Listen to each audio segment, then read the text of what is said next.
চট্টগ্রামের আদালত চত্বরে সংঘর্ষ ও আইনজীবী সাইফুল ইসলাম আলিফ হত্যা মামলার ১৫ আসামিকে আদালতে তোলা হচ্ছে আজ সকালে। কড়া নিরাপত্তার মাঝে তাদের কোর্ট চত্বরে নেওয়া হয়।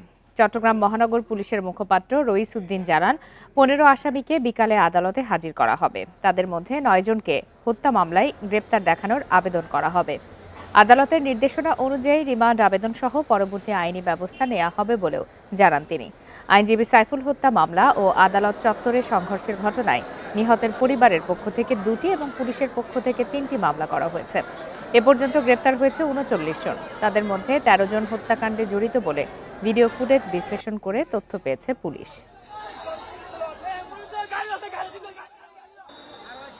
মোট ১৫ জন আসামিকে আদালতে তোলা হবে শুনানির জন্য। এর মধ্যে ৯ জন কে হত্যা মামলার সাথে সংশ্লিষ্ট এই অভিযোগে তাদেরকে সুনারেস্ট দেখানোর জন্য প্রেয়ার দেওয়া হবে। এটা যদি আদালত কর্তৃক মঞ্জুর করা হয় তাহলে পরবর্তীতে তাদের যে আইনগত প্রক্রিয়া, রিমান্ড প্রেয়ার সহ অন্যান্য যে আনুষঙ্গিক প্রক্রিয়া রয়েছে সেটা ব্যাপারে আমাদের কার্যক্রম চলবে। এ বিষয়ে আরো বিস্তারিত জানাতে এই মুহূর্তে চট্টগ্রাম থেকে যোগ দিয়েছেন সহকর্মী আব্দুল্লাহ রাকিব। আব্দুল্লাহ রাকিব, সকালেই তো এই ১৫ আসামিকে কোর্ট চত্বরে নেওয়া হয়েছে, সেক্ষেত্রে এখনো তাদেরকে আদালতে তোলা হয়েছে কিনা? সর্বশেষ যেটি জেনেছিলাম আমরা বিকাল ৪টার দিকে তো আদালতে তোলার কথা ছিল।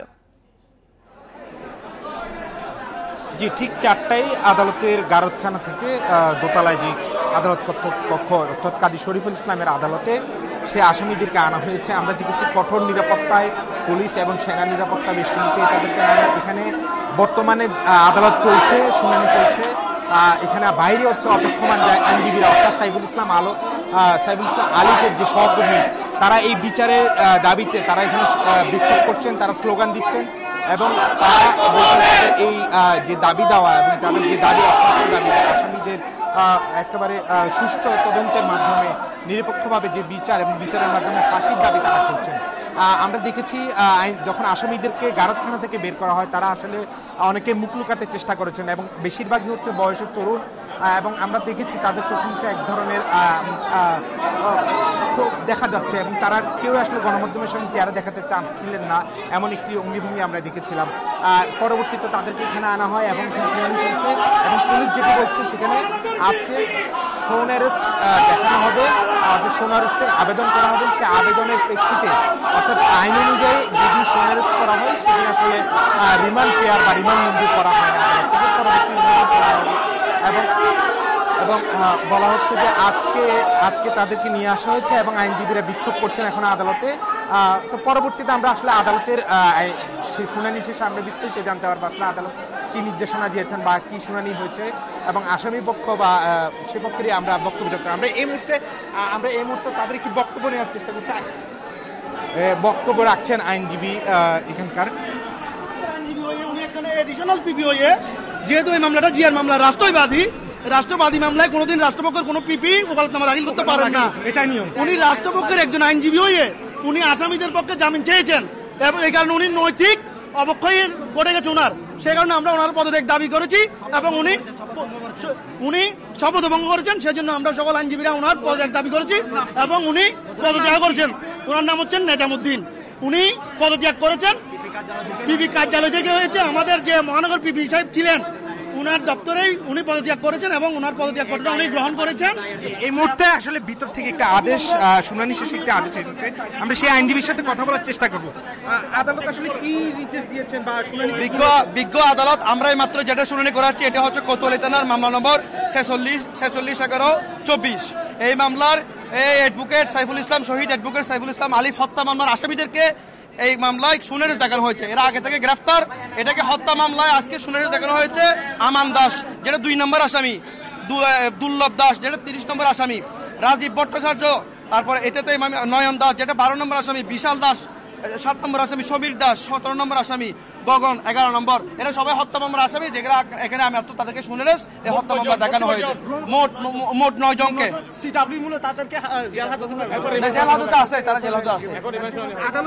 আদালত তাদেরকে শুনে দেখিয়েছে। এরা অন্য মামলা আগে থেকে আদালতে গ্রেফতার করছে ওই দিনের ঘটনায়। যেহেতু হত্যা মামলা হয়েছে, হত্যা মামলা আজকে তাদেরকে বিজ্ঞ আদালতে গ্রেফতার দেখানোর আবেদন করেছে। আবেদন আদালত মঞ্জুর করে তাদেরকে গ্রেফতার দেখিয়েছে। রিমান্ড প্রেয়ার এই মামলা নাই, আর 43 একটা মামলায় কিছুক্ষণ পরে MM1 রিমান্ড প্রেয়ার শুনানি হবে সংশ্লিষ্ট আয়ু। আমার নাম এডভোকেট রাহেল চৌধুরী। আসামির নাম আমি আমান দাস, দুর্লভ দাস, রাজীব ভট্টাচার্য, নয়ন দাস, বিশাল দাস, সমীর দাস, মনু দাস, গগন দাস, সবাই যে এই কিছুক্ষণ আগে আসলে হত্যা মামলা যে শুনানি সেটি শেষ হয়েছে এবং সেখানে আইনজীবীরা বলছেন 9 জনকে আসলে সোনারেজ দেখিয়েছে আদালত, অর্থাৎ তাদেরকে কারাগারে প্রেরণ করা হবে। আরেকটি জিটিএ পরিবারের পক্ষ থেকে মামলা রয়েছে, অর্থাৎ পুলিশের উপরে হামলা এবং আইনজীবীদের উপর হামলা এবং আদালত চত্বরে ভাঙচুর, সেটি মামলা আরেকটি শুনানি চলবে এবং সেখানে বলা হচ্ছে যে রিমান্ড প্রেয়ার করা হবে। তো এখন পর্যন্ত আসামিরা আদালত চত্বরে আছেন, একটি শুনানি শেষ হলো, আরেকটি শুনানির অপেক্ষায় আমরা আছি। উত্তেজনাকর পরিস্থিতি বিরাজ করছে, যেটি আমরা আপনার মাধ্যমে দেখছিলাম। আব্দুল্লাহ রাকিব, আপনি তথ্য সংগ্রহ করতে থাকুন, আপনাকে অনেক ধন্যবাদ। ইসকন নিয়ে ভারতীয় গণমাধ্যম গুজব ছড়াচ্ছে, এ বিষয়ে দেশের গণমাধ্যমকে সতর্ক থাকার আহ্বান জানিয়েছেন স্বরাষ্ট্র উপদেষ্টা জাহাঙ্গীর আলম চৌধুরী। রংপুরে বৈষম্য বিরোধী ছাত্র আন্দোলনে নিহত শিক্ষার্থী আবু সাইদের কবর জিয়ারত শেষে কথা বলেন স্বরাষ্ট্র উপদেষ্টা। এ সময় তিনি আরও বলেন, মিথ্যা মামলা দায়েরকারীদের বিরুদ্ধে ব্যবস্থা গ্রহণ করা হবে। এর আগে দুপুরে আবু সাইদের বাড়িতে যান স্বরাষ্ট্র উপদেষ্টা, সেখানে তার কবর জিয়ারত শেষে পরিবারের সদস্যদের খোঁজ খবর নেন। এ সময় আবু সাইদ ফাউন্ডেশনে সরকারের পক্ষ থেকে 10 লাখ টাকা অনুদান দেওয়ার ঘোষণা দেন তিনি। পরে জাফরপাড়া বিদ্যালয় মাঠে দরিদ্র মানুষের মাঝে শীতবস্ত্র বিতরণ করা হয়।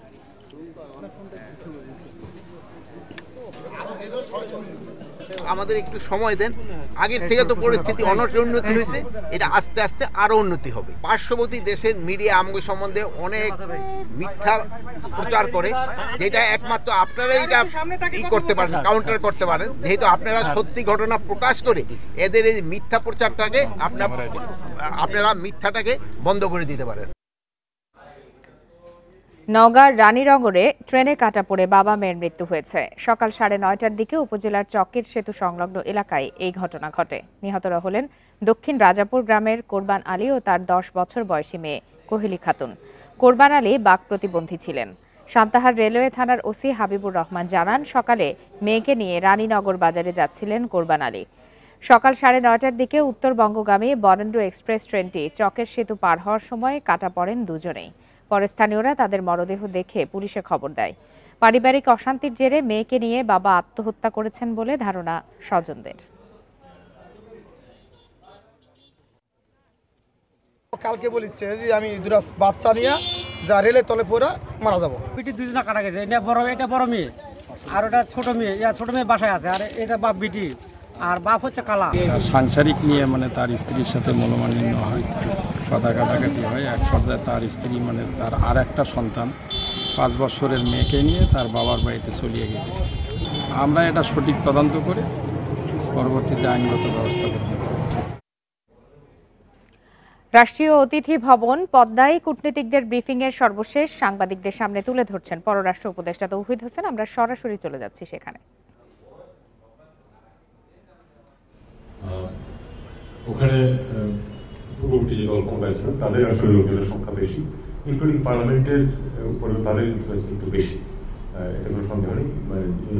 ইয়ার মধ্যে ওখানে যে কমিউনিটি তার মধ্যে আছে সরকারই, কিন্তু তাদের একটু শক্তি বেশি আছে, সেটা ইনফ্লুয়েন্স করতে পেরেছে। প্লাস এটা ভুলে গেলে চলবে না যে এটা কিন্তু একটা গ্লোবাল ক্যাম্পেইন চলছে। গ্লোবাল ক্যাম্পেইন চলছে, গ্লোবের সবাই যে পার্টিসিপেট করছে তারা, কিন্তু গ্লোবাল ক্যাম্পেইনটা চলছে কিন্তু একটা বিশেষ গোষ্ঠী তারা চেষ্টা করতেছে, সবখানে তারা গিয়ে করার চেষ্টা করছে। সেটা আমাদের তাদের রিচ বেশি, এটা কোনো সন্দেহ। হ্যাঁ, গ্লোবালি যে করা হচ্ছে আমরা আমাদের এটা বলেছিলাম, এবং এটা আমাদেরকে মেনে নিতে হবে যে তাদের যারা এটা করছে তাদের রিচ আমাদের তুলনায় বেশি, আমাদেরকে তাদেরকে মোকাবেলা করতে হবে। আচ্ছা, জীবন আপনি তো কালকে একটা ভিডিও মধ্যে আপনি দেখেছেন যে আমাদের সুতারকান্দি বর্ডারে ভারতীয় প্রটেস্টাররা তারা বাংলাদেশের বর্ডার ডিঙ্গারে ঢুকে যাওয়ার চেষ্টা করেছে। এই যে প্রভোকেশন, এটাকে আপনি আসলে কিভাবে দেখেন? এটাকে আমি একটা প্রভোকেশন হিসেবে, প্রভোকেশন দেওয়ার মতো লোকজন তো আছে, এতে তো কোনো সন্দেহ আমরা দেখতে পাচ্ছি, চারদিকে দেখতে পাচ্ছি প্রভোকেশন, এবং এটাকে আমরা প্রভোকেশন হিসেবে দেখবো যতক্ষণ পর্যন্ত না প্রকৃত প্রস্তাবে তারা বাংলাদেশে প্রবেশ করতে সক্ষম হয়। বিএসএফ সেখানে তাদেরকে থামাতে সক্ষম হয়েছিল। প্রোটেস্ট তারা করতেই পারে, তারা যেটা মনে করে, তাদের দেশের আইনেও সেটা অ্যালাউ করে। তবে বর্ডার পার হওয়ার যদি চেষ্টা করে সেটা হলো আইন ভঙ্গ করা, সেটা তারা ব্যবস্থা নেবে। স্যার দুটো বিষয়, একটা হলো স্যার যে আজকে ব্রিফিং এ চিন্ময় দাস যিনি ইসকনের ফর্মার নেতা ছিলেন, ওনার ব্যাপারে স্পেসিফিক্যালি ডিপ্লোম্যাটদের কি স্টেটমেন্ট দিয়েছেন সেটা একটা। আরেকটা, এই যে প্রচারণা বা প্রোপাগান্ডা যেটা চলছে গ্লোবালি, এটার ব্যাপারে ডিপ্লোম্যাটদের কোনো করণীয় আছে কিনা বা কোনো রিকোয়েস্ট করেছেন কিনা? দেখুন, প্রথমত চিন্ময় ব্রহ্মচারী যেটা বিষয়, এটা অবশ্যই উল্লেখ করেছে, আমার ব্রিফিংও উল্লেখ ছিল যে চিন্ময় ব্রহ্মচারী কি পরিস্থিতিতে তাকে অ্যারেস্ট করা হয়েছে এবং তারপরে কিভাবে প্রস্তুতি হয়েছে, কোর্ট তার বিয়ে জায়গায় যখন তারা যে একেবারে ঘেরাও করে ধরেছে ইত্যাদি ইত্যাদি। এবং আমি এটাও বলেছি যে এটা তারা পেরেছে কারণ তাদেরকে তাদের মত ব্যক্ত করার অধিকার দেওয়া হয়েছে বলেই তারা পেরেছে। এরকম ঘটনা তো আগে করতে পারে না। আমরা তাদেরকে, আমার মনে হয় আমরা তাদেরকে অন্ততপক্ষে আমাদের যে অবস্থানটা সেটা পৌঁছে দিতে পেরেছি এবং আমি তাদেরকে বলেছি যে এটা অবশ্যই তারা তাদের দেশে রিপোর্ট করবে, এটা নিয়ম। যেটা এখানে একটা ব্রিফিং হয়েছে সেটা তারা তাদের হেডকোয়ার্টারকে জানাবে এবং আমি আশা করবো যে তারা সঠিক অবস্থানটা তুলে ধরবে। এবং আমি ব্যক্তিগতভাবে কাউকে বলেছি যে তোমাদের যে মতামতটা, দু একজন উল্লেখ করেছেন যে একজন বলেন যে আমি বরিশালে একটা বিয়ে অ্যাটেন্ড করতে গিয়েছিলাম, হিন্দু সম্প্রদায়ের একজন বন্ধু বিদেশি পশ্চিমে, এবং তার মিশন থেকে বলছিল যে আমাদের সিকিউরিটি ব্যবস্থা করি। উনি বললেন যে আমি তাকে বললাম যে না, আমি সিকিউরিটি চাই, আমি নর্মাল সিচুয়েশনকে ওখানে হাজির হতে চাই। একটু দু একটা পুলিশ ওখানে তারা জেনে গেছে এবং তারা একটু সিকিউরিটি দিয়েছিল, কিন্তু সে বললো যে আমি কোনো ধরনের কোনো সমস্যা দেখি নাই এবং সেখানে আমি দেখেছি যে সেই যে অনুষ্ঠানটা সেটাতে হিন্দু এবং মুসলিমের পার্টিসিপেট। আপনারা জানেন এটা, আপনাদের যে কারণ আমার মেয়ের বিয়েতে হিন্দু অতিথিরা এসেছে এবং আমরা প্রচুর হিন্দুদের অনুষ্ঠানে অতিথি হিসেবে যাই, তাদের সাথে একসাথে এনজয় করি, উপভোগ করি। ঠিক এই পিকচারটা উনি দিয়েছেন। আমি তখন তাকে রসিকতা হিসেবে বললাম যে please tell your friends and your headquarters যে তোমার এই এক্সপিরিয়েন্স আছে। সে বলছে ইয়েস আই ডু।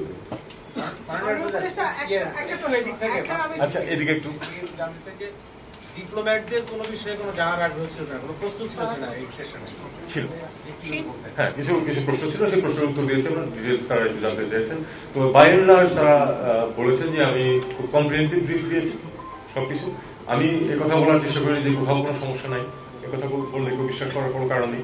সমস্যা আছে, সেই সমস্যা আমরা সমাধানের চেষ্টা করছি এবং সফল হচ্ছি অনেকখানি। এবং এটাতে আমি বলছি যে আপনাদের সবার, আমাদের যারা বন্ধু আছেন, আপনাদের সবার সহযোগিতা আমরা চাই। খুলনা প্রেস ক্লাবে বিএনপির প্রশিক্ষণ কর্মশালায় লন্ডন থেকে ভার্চুয়ালি বক্তব্য রাখছেন বিএনপির ভারপ্রাপ্ত চেয়ারম্যান তারেক রহমান। আমরা সরাসরি চলে যাচ্ছি তার বক্তব্যে।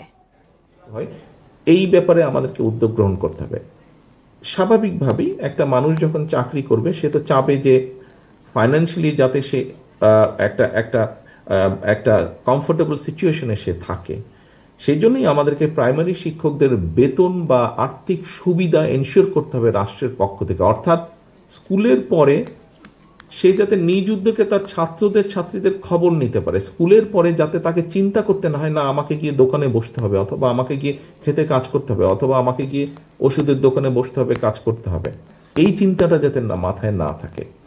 এবং আমি মনে করি আমাদের দেশে যে বড় একটা যে দুর্নীতি, একটা সমস্যা আছে যে দুর্নীতি, এই দুর্নীতিটাকে যদি আমরা সামাজিকভাবে প্রতিরোধ করতে চাই, এই দুর্নীতিটাকে যদি আমরা সামাজিকভাবে কমিয়ে আনতে চাই, কতটুকু শেষ করা সম্ভব আমি বলতে পারবো না, বাট সামাজিকভাবে যদি এটাকে কমিয়ে আনতে হয়, একটা স্বাভাবিক মানে এটাকে একদম নির্মূলের কাছাকাছি আনতে হয়, আনা সম্ভব হয়, সেটাও কিন্তু প্রাইমারি লেভেল থেকেই আমাদের করতে হবে। অর্থাৎ আমরা যদি সেই রকম মানুষদেরকে শিক্ষক করতে পারি যারা ছাত্রছাত্রীদেরকে, সেই ছোট ছোট ছাত্রছাত্রীদেরকে ছোটবেলা থেকে শেখাতে পারবে যে দুর্নীতি একটা খারাপ জিনিস, দুর্নীতি একটা খারাপ জিনিস, দুর্নীতি একটা অন্যায়, এই মূল্যবোধটা যদি দিতে পারে, এই মূল্যবোধটা দিতে পারলে আমি মনে করি 2, 4, 5 বছর না হলে 10 বছর পরে গিয়ে অবশ্যই সেই বাচ্চাগুলো যখন বড় হবে, তারা যখন সমাজের বিভিন্ন অফিস আদালতে চলে যাবে দেশের রাষ্ট্রের, আমি মনে করি 2, 4, 5 বছর না হলে 10 বছর পরে গিয়ে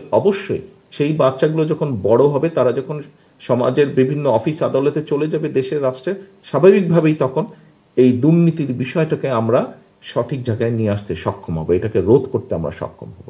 সেই জন্যই সাগর যেটা বলেছে, আমি মনে করি এটা শুধু একদিন 2 দিনের বিষয় না, এটা অত্যন্ত গুরুত্বপূর্ণ বিষয় প্রাইমারি লেভেল, এবং এটার ইফেক্ট হচ্ছে অনেক লম্বা, অনেক বড়। ধন্যবাদ। আমরা মনে হয় একটু আমি সম্মানিত নেতৃবৃন্দ, আমরা ময়মনসিংহ একটি বিভাগ আছে এবং মাননীয় চেয়ারম্যান বক্তব্য রাখবেন। আমরা মনে হয় আর 2টা প্রশ্নের বেশি আমরা যেতে পারবো না, সুতরাং ময়মনসিংহ বলেন।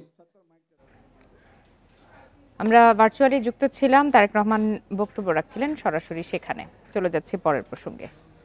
শান্তি চুক্তির 27 বছর পার হলেও সংঘাত কমেনি পাহাড়ে। বিভিন্ন মেয়াদে প্রায় 20 বছর ক্ষমতায় থাকলেও চুক্তির পূর্ণাঙ্গ বাস্তবায়ন না হওয়ার জন্য আওয়ামী লীগকে দায়ী করছে আঞ্চলিক সংগঠনগুলো। অন্যদিকে পাহাড়ে সংঘর্ষ এবং বিভেদ বৃদ্ধির জন্য শান্তি চুক্তিকে দায়ী করে তা বাতিলের দাবি বিএনপির। পাহাড়ের সংঘাত বন্ধ করতে 1997 সালের 2 ডিসেম্বর সই হয় শান্তি চুক্তি। তবে চুক্তির পরও পাহাড়ের নতুন 3টে আঞ্চলিক সংগঠনের সৃষ্টি হয়েছে। টানা 16 বছর ক্ষমতায় থাকলেও চুক্তির পুরোপুরি বাস্তবায়ন করেনি আওয়ামী লীগ, অভিযোগ আঞ্চলিক সংগঠনগুলোর। তৎকালীন সময়ের হাসিনা সরকার চুক্তি বাস্তবায়নের জন্য কথা বললেও কিন্তু তারা বিভিন্নভাবে কলাকৌশল প্রয়োগ করে চুক্তিটা তারা বাস্তবায়ন করে নাই। এর বাস্তবায়ন না হওয়ার পিছনে আমি যেটা মনে করি তার সদিচ্ছার অভাব ছিল। চুক্তি বাস্তবায়নের জন্য কার্যকর কোনো আন্দোলন গড়ে ওঠেনি বলে অভিযোগ ইউপিডিএফের। জনসংহতি সমিতি কোনো আন্দোলন করলে তাতে সমর্থনের কথা জানিয়েছে সংগঠনটি। যারা চুক্তি করেছে মানে সরকার পক্ষ এবং জনসংহতি সমিতি, তাদেরও আন্দোলনের এই চুক্তি বাস্তবায়নের জন্য যে দীর্ঘ একটা আন্দোলন প্রয়োজনীয়তা ছিল সেটাও দেখতে পাওয়া যায়নি। অন্যদিকে বিএনপির দাবি শান্তি চুক্তির মধ্য দিয়ে বেড়েছে বৈষম্য, বেড়েছে পাহাড়িদের মধ্যে সংঘাত, তাই চুক্তি বাতিলের দাবি দলটির। বাঙালিদের মধ্যে যেমন একটা বৈষম্য শিকার হয়েছে, পাহাড়িদের মধ্যে এটা নিয়ে পাত্রিঘাতী সংঘাত সৃষ্টি হয়েছে। অতএব এই চুক্তি বাতিল করার জন্য বর্তমান সরকারকে আমরা অনুরোধ করব। পার্বত্য চট্টগ্রাম চুক্তির 72টি ধারার মধ্যে 48টি ধারা সম্পূর্ণ এবং 15টি আংশিকভাবে বাস্তবায়ন হয়েছে। বাকি 9টি ধারা বাস্তবায়নের প্রক্রিয়া এখনো শুরুই হয়নি। Independent news. পার্বত্য শান্তি চুক্তির 27 বছরেও জেলা পরিষদের হাতে হস্তান্তর হয়নি সব দপ্তর। নির্বাচন নেই জেলা ও আঞ্চলিক পরিষদে, ঝুলে আছে ভূমি বিরোধ নিষ্পত্তিও। এমন অবস্থায় রাঙামাটিতে পালিত হচ্ছে দিবসটি। 1997 সালের 2 ডিসেম্বর সম্পাদন হয় পার্বত্য শান্তি চুক্তি। রাঙামাটি, খাগড়াছড়ি ও বান্দরবানকে উপজাতীয় অঞ্চল স্বীকৃতি দিয়ে 3 জেলা পরিষদ গঠনের কথা উল্লেখ করা হয়। জেলা পরিষদে শিক্ষা, স্বাস্থ্য, কৃষি, মৎস্য, প্রাণী সম্পদ, ক্রীড়া ও সংস্কৃতি দপ্তরগুলো হস্তান্তর করা হলেও আঞ্চলিক ও জেলা পরিষদ নির্বাচন না হওয়ায় মিলছে না সুফল। তথাকথিত কতগুলো ব্যক্তিকে নিযুক্ত করে সিলেক্টেড করে বসানো হয়, যারা কোনো বাঙালি এবং পাহাড়ি সম্প্রদায়ের উপকারে আসে না। মন্ত্রণালয় হতে যে পরিপত্র জারি করা হয়েছিল জেলা পরিষদ পুনর্গঠন নিয়ে, সেটা আমি মনে করি চুক্তির একটা ভাইলেট। কমিশন থাকলেও পাহাড়ে এখনো নিষ্পত্তি করতে পারেনি ভূমি বিরোধ। কমিশনের বর্তমান কার্যক্রমও স্থবির। এ বিষয়ে চুক্তি সম্পাদনকারী জনসংহতি সমিতির কেউ কথা বলেননি। সুশীল সমাজের প্রতিনিধিরা বলছেন সংযোজন বিয়োজন করে হলেও পার্বত্য চুক্তির বাস্তবায়ন দরকার। একদল বলছে চুক্তি যথাযথভাবে বাস্তবায়ন হয়নি, সেটা প্রত্যাশা পূরণ হয়নি। ওদিকে বিগত সরকারের পক্ষে বলা হয়েছিল যে চুক্তির অধিকাংশই বাস্তবায়ন হয়েছে, বাকিটা জনগণের মধ্যে ছেড়ে দেওয়া উচিত যে কতটুকু বাস্তবায়ন হয়েছে কতটুকু হয়নি। 3 পার্বত্য জেলা পরিষদের তদারকি করে পার্বত্য চট্টগ্রাম বিষয়ক মন্ত্রণালয়। Independent news. শেষ করছি আজকে সমগ্র বাংলাদেশ। এতক্ষণ সাথে থাকার জন্য সবাইকে ধন্যবাদ।